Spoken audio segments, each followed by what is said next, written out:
پیکرسازکی موصل رابوی بدرستکرنا تابلوی نکراندی و به تقنقا تایبت هاتینه درستکرن کو میجویا بریا هزاران سالان پیو دیاره و حتی دگهیت شر داعشو درد سرین خلکی بچاوین خوادیتینو داوی تابلو لسر آزادکرنا موصله و دست به آوادان کرنا اوی باجاری.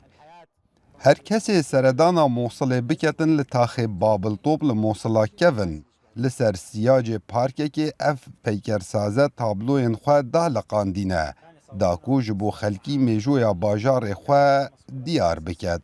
كل تاريخ نينوى من الزمن الآشوري اف تابلویا لسر گشت میجویا نینوا هر جه سردما آشوریان و هر سردما کانینوا تیرا در باسبویا هاتیه خویا کرن و حتی گشتیا قناغا کاول کرنا باجار موصله لسر دست چگارین داعشه.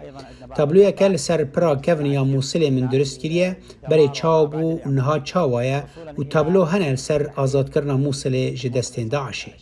خالد هر جزاروکی نیا خواه حزا کار پیکرسازی هبویه لو ما لپیمانگه هنرین جوان لموصله خواندنا خواه بداوی اینایه و پشتی آزاد کرنا موصله جدستین داعش چندین پیکر لسریان باجاری درست کرینه.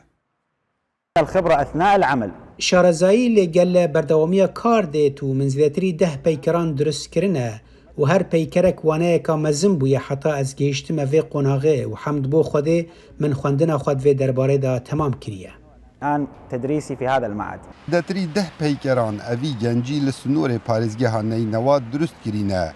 مینا پیکر سریانا سریشخانه لموصلا کون کو بالا خلکی گلی بخور را کشایه و هر وسا 20 تابلوین بری کو بتقنقا تایبت هاتینه درست کرن کو میجویا موصله یا سردم آشوریان و حتی دگهیت سردم داعش و دیاره.